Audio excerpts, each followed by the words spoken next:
"You are just a meal-cooking old hag, huh?" said the eldest son's wife, bringing a cake when she was hospitalized. But my husband, who saw my reaction, got furious. "What are you doing? Apologize to your daughter-in-law." I swear to God I didn't do anything to deserve such anger, so I think it's time to come clean with them. Have you seen what's inside the cake? I am Miranda, a 72-year-old housewife, and I work part-time cooking meals. Since I loved cooking from a young age, influenced by my mother, I decided to attend a cooking school after graduating from high school. I obtained a cooking license upon graduation and have been working at a dispatch-type cooking company since then. I have been continuously cooking meals that are both healthy and delicious, whether it's in a company cafeteria, hospital, or nursing home, to ensure people enjoy their meals. Although I worked as a regular employee for many years, I am now a part-time employee due to my age. Nevertheless, I am still happy to be able to work while enjoying cooking. At home, apart from cooking, I do all the housework, but I never receive any gratitude from my husband. He's the type who perfectly embodies the phrase "men don't belong in the kitchen," and he doesn't even know where anything is, not even a single drink, without calling me. "Hey, get me some tea." Sure, didn't you say the tea leaves, kettle, and teacups are on this shelf?" "I don't know about that, you should do it."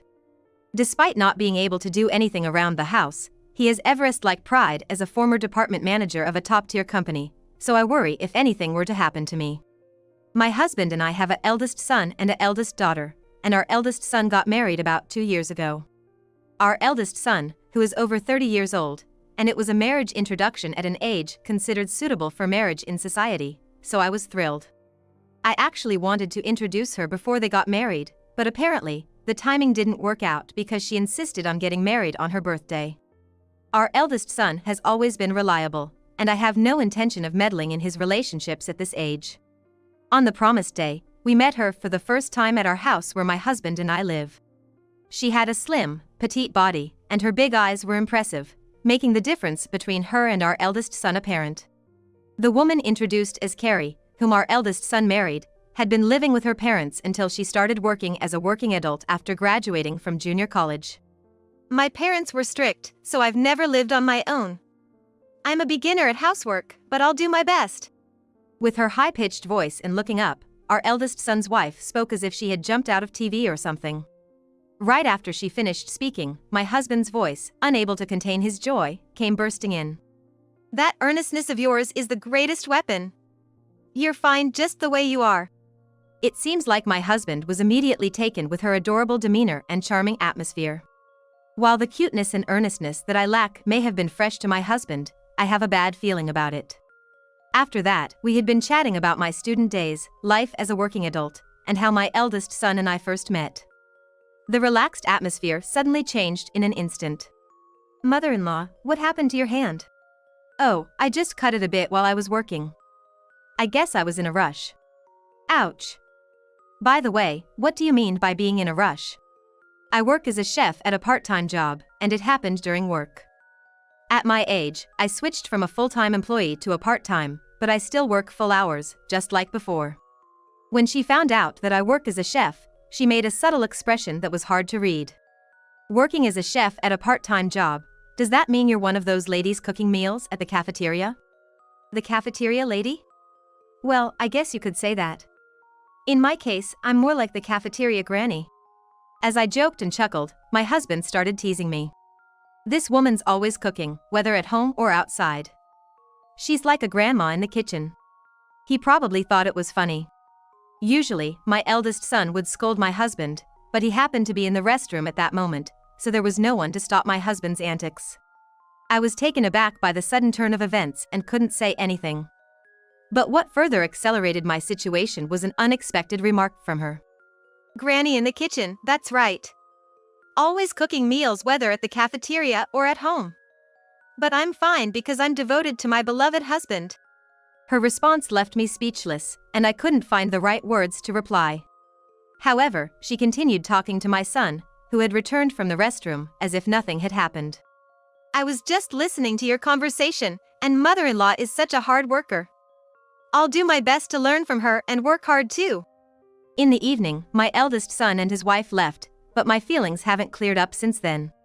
Being belittled for the job I've proudly pursued for decades, and seeing the facade I put on in front of my son, I couldn't help but feel a hint of unease. My husband and I thought we had a decent relationship with our eldest son and his wife. We exchanged souvenirs when we traveled, and sometimes I would deliver some extra dishes I had made. We even occasionally celebrated birthdays by dining at slightly nicer restaurants.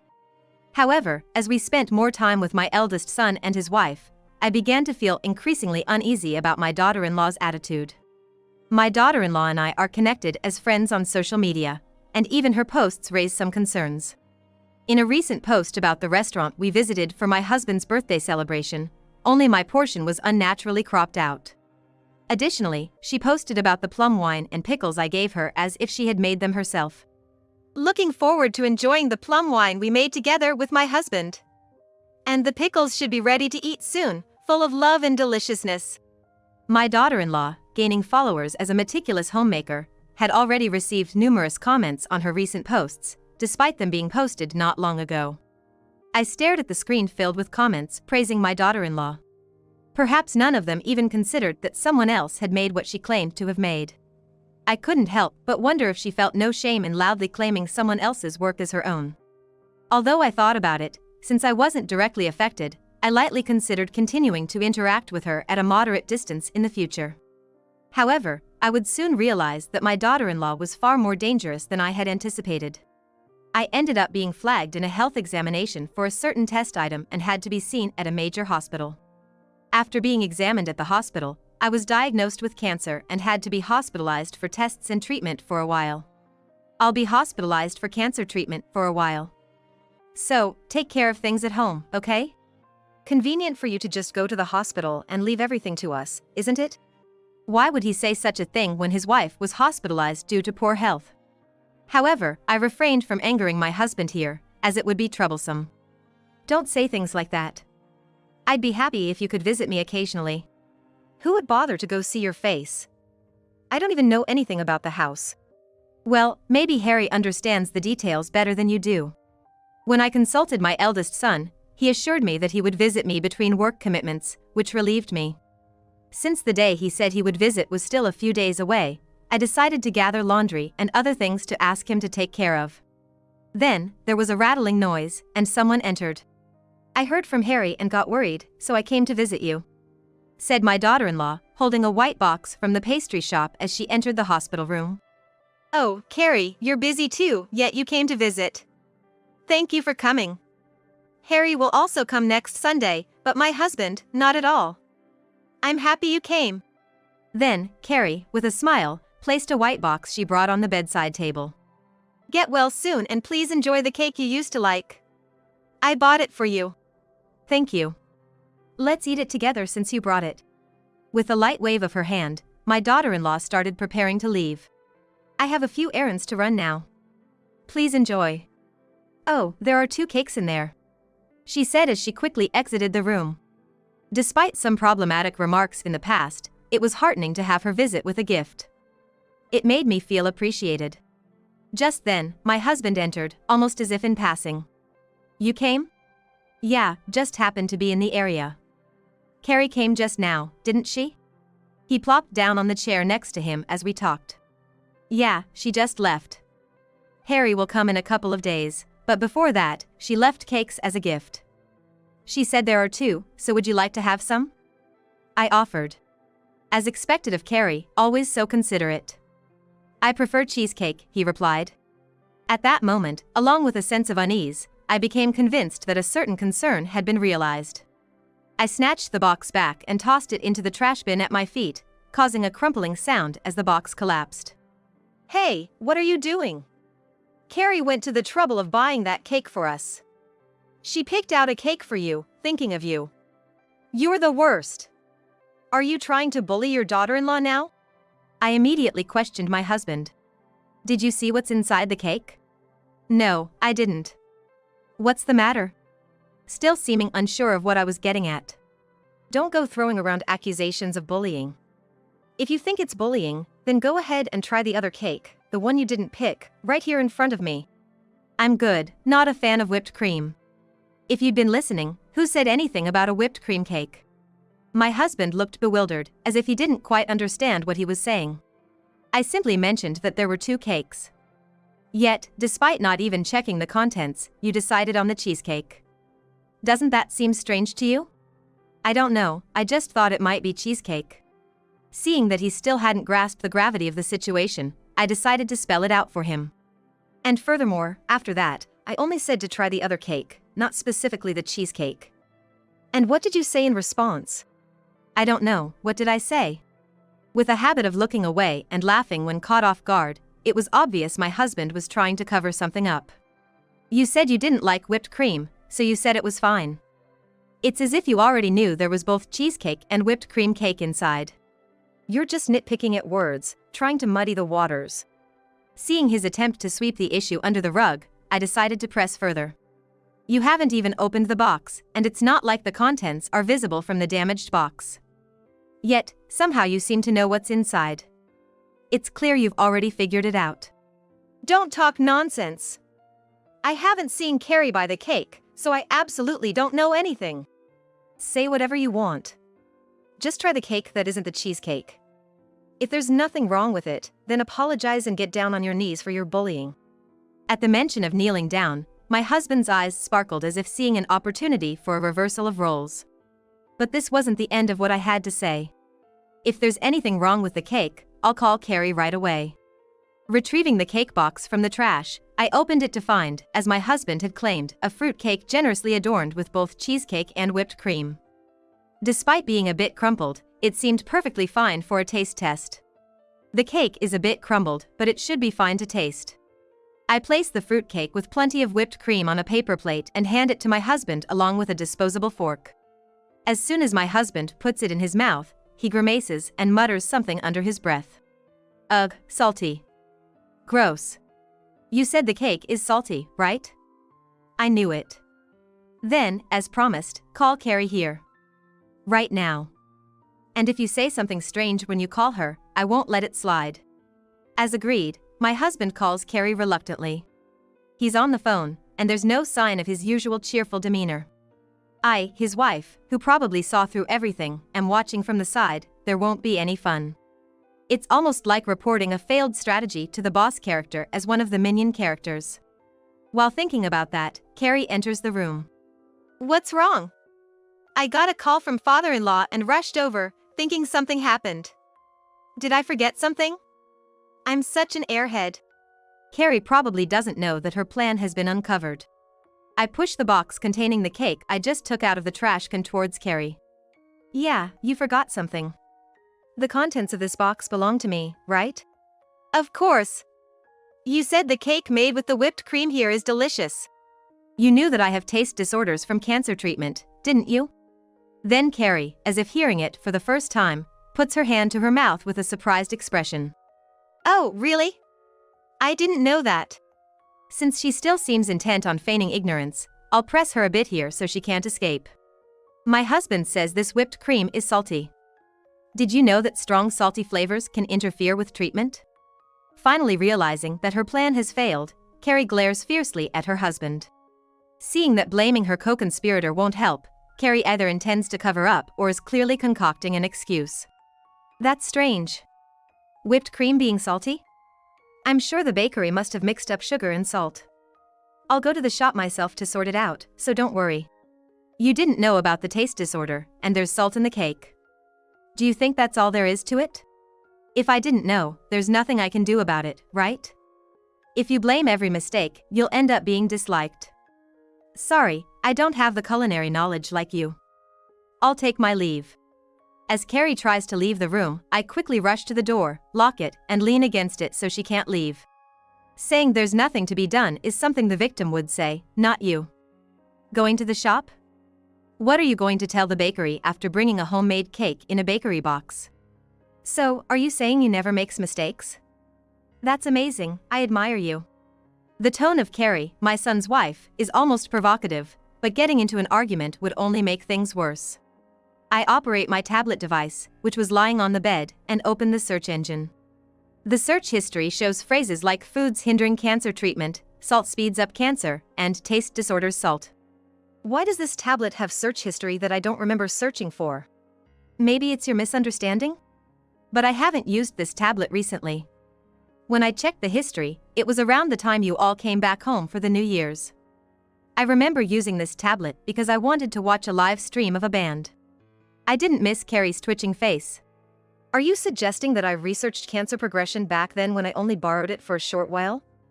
Stop making baseless accusations. It's not baseless, it's a fact. The icon here looks like your favorite band. It seems you forgot to log out. Carrie turns pale as she looks at the icon, her hands trembling. I knew you didn't like me, but there's a difference between right and wrong, isn't there? This is like poisoning someone, it's a crime, what you're doing. Being accused of a crime clearly angered Carrie, and she starts to lose her temper. It's not my fault. You've been treating me badly, right? I just told you that being able to cook doesn't make you superior, so you should be grateful. I have no recollection of that whatsoever, and I haven't talked much about work or cooking with Carrie. I've only brought homemade pickles and side dishes a few times. I didn't mean to brag, but if my stories made you uncomfortable, I apologize. But that doesn't justify what you're doing. Even though I told you, this old hag still doesn't get it. Does being a woman who can cook make you that great? Acting all proud just because you've got a hold-on stomach. While Carrie, my son's wife, is breathing heavily beside me, my husband inexplicably chimes in from the side. He had been like a wallflower in the corner of the hospital room ever since I called Carrie out, but suddenly he's butting in. That's right. A woman should be charming. And yet, you've been working since forever, and I never felt like you were determined to properly take care of the household. Don't act all high and mighty just because you have some kind of cooking qualification. Oh, you're still here. You're really taking Carrie's side. You knew your role was to make sure I ate the salted cake properly, didn't you? If that's the case, what's it to you? There have been talks about living together with Carrie and Hiroshi soon. You can live alone, it suits you to live modestly in some room somewhere. It seems that there had been discussions about my husband and my son's family living together in a place where I wasn't present. Living together was news to me, and judging by my husband's tone, it's clear he wants to kick me out of the house as soon as possible. What have you been thinking all this time? Even this living together thing, you were probably told by Carrie, right? That's right. Unlike you, she's a kind and gentle woman, and she felt sorry for me being alone at home. Because you don't take care of things at home. So, despite repeatedly telling me to be able to manage things at home, it seems I've brought this upon myself. This salted cake, is it because you're after my health insurance or something? Why would you think that? You were quite thorough in reading through documents and policies, and you made several calls to the insurance company, right? The insurance company called me too. They told me a few things, and I put two and two together. It's terrifying to think that they had been planning to prolong treatment to benefit from insurance money and use it to live with my son's family. It's like a horror story to realize this through random searches and calls from the insurance company. If I hadn't noticed, who knows what would have happened. My son seemed completely unaware of the wrongdoing of his father and his wife. Feeling guilty for approaching his mother with malice and disrupting her treatment, he decided to divorce them. It seems my daughter-in-law strongly protested against the divorce.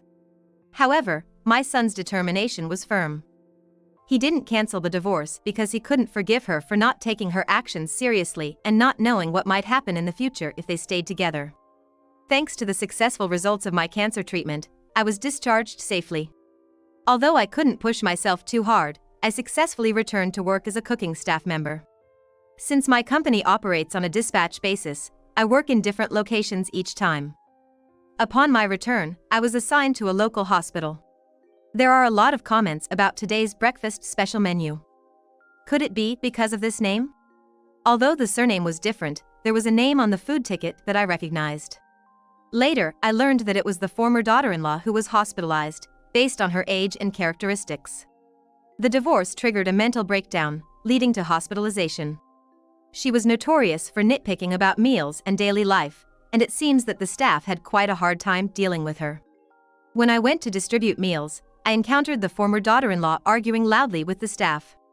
So, the rumors about the old hag cooking were true after all. Hey, staff, it's because of this hag that I'm stuck here. Why don't you admit her instead of me? You're still talking nonsense as usual. Besides, I have work to do, so I don't have time to deal with you. Now, even the staff seems to dislike her considerably. She remains oblivious to the fact that her actions have made her so disliked, showing her consistent behavior. Unable to face the truth and coming up with various excuses, she seems to be a weak person.